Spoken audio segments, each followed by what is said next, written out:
अस्सलाम वालेकुम नाजरीन। बछड़ों को मोटा करने वाली खुराक और उसे खिलाने का बहुत ही आसान तरीका, अगर आप लोग भी ये तरीक़ाकार इस्तेमाल करते हैं तो एक तो आपके बछड़े मोटे ताज़े होंगे और दूसरा ये भी कि ये आपको ज़्यादा कुछ स्ट्रगल करने की भी ज़रूरत नहीं रहेगी। ये सब कुछ कैसे होगा, ये सब कुछ जानने के लिए हमारे साथ एंड तक जुड़े रहिएगा नाज़रीन। वीडियो शुरू करने से पहले तमाम नए दोस्तों से अपील जो हमारे चैनल पर न्यू हैं तो हमारे चैनल को सब्सक्राइब कर लें और वीडियो को लाइक और दोस्तों के साथ शेयर कर दें। तो चलिए नाजरीन वीडियो शुरू करते हैं। नाजरीन मैं आप लोगों को बताता चलूँ कि जो कट्टे बछड़े पालते हैं आप, अगर आपके कट्टे बछड़े मोटे ताज़े हों तभी चलकर ही आपको प्रॉफिट मिलता है। अगर आपके बछड़े मोटे नहीं हैं, कमज़ोर हैं, तो यूँ समझें कि आपको इतना ज़्यादा प्रॉफिट नहीं मिलता। इसलिए मोटा करना ज़रूरी होता है, चाहे कट्टे हों या बछड़े हों। तो उनको जो मोटा करने का सबसे आसान फार्मूला है नाजरीन, मैं आप लोगों को ये बताता चलूँ, ये जो वंडा है, वंडे की भी कई अक़साम हैं, लेकिन उसमें से जो आपने यूज़ करना है, शुरू में छोटा बछड़ा है तो स्टार्टर वंडा ही आपने लेना है।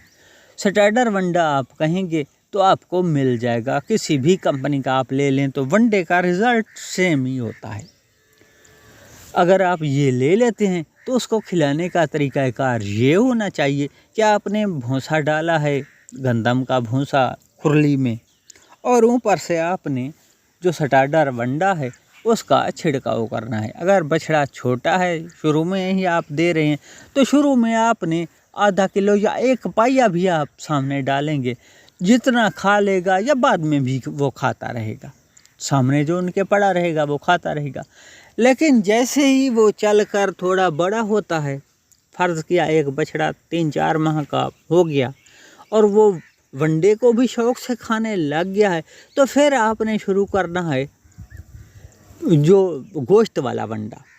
जो गोश्त वाला वंडा होता है नाजरीन, ये इसमें और स्टार्टर वंडे में ये फ़र्क होता है कि जो स्टार्टर वंडा होता है वो थोड़ा कमज़ोर यानी कि ज़्यादा ताकतवर नहीं होता, जो उनको बर्दाश्त हाज़मे के हिसाब से यानी कि उनका हाज़मे का निज़ाम चलाने के लिए ही होता है, जो स्टार्टर वंडा होता है। जब ये निज़ाम चल गया फिर उसके बाद आपने गोश्त वाला खिलाना है, और गोश्त वाला शुरू में आप आधा किलो ही डालें एक बछड़े के हिसाब से, और जैसे यानी कि 1 महीना आप आधा किलो देते हैं तो उसके बाद आपने यूँ समझे उसकी खुराक बढ़ा देनी है और 3 पाव कर दें, फिर आपने 1 किलो कर देना है। जो 1 किलो है ये अगर आप लगातार खिलाते हैं, खिलाने का तरीक़ाकार ये होता है कि 2 टाइम पर ही आप खिलाएं, सुबह के टाइम पर और शाम के टाइम पर। ये है ताकत वाली खुराक। लेकिन इसके साथ साथ चाहे आप सब्ज़ चारा खिला रहे हैं या सैलेज खिला रहे हैं, वो आपने खिलाना है, क्योंकि वो पेट भराने वाली खुराक है। पेट भराने वाली खुराक खिलाना ज़रूरी होता है। अगर आप खाली ताकत वाली खुराक खिलाएंगे तो उससे उनका पेट नहीं भरेगा। अगर पेट नहीं भरेगा तो फिर भी उसको खातिर खा फ़ायदा नहीं पहुँचेगा। तो नाज़रीन जो ताकत वाली खुराक होती है, यूँ समझें कि वो इजाफ़ी खुराक के तौर पर ही आपने इस्तेमाल करानी है। अगर आप ये इस्तेमाल कराते हैं और जब आप यूँ समझें कि कुर्बानी के करीब पहुँचते हैं तो फिर उस वक्त आपने यह खुराक बढ़ा देनी है।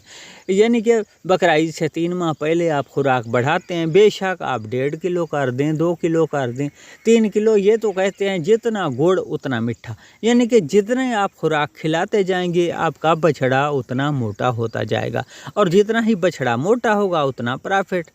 तो नाजरीन ये थी वीडियो, इजाज़त दीजिए, अल्लाह हाफिज़।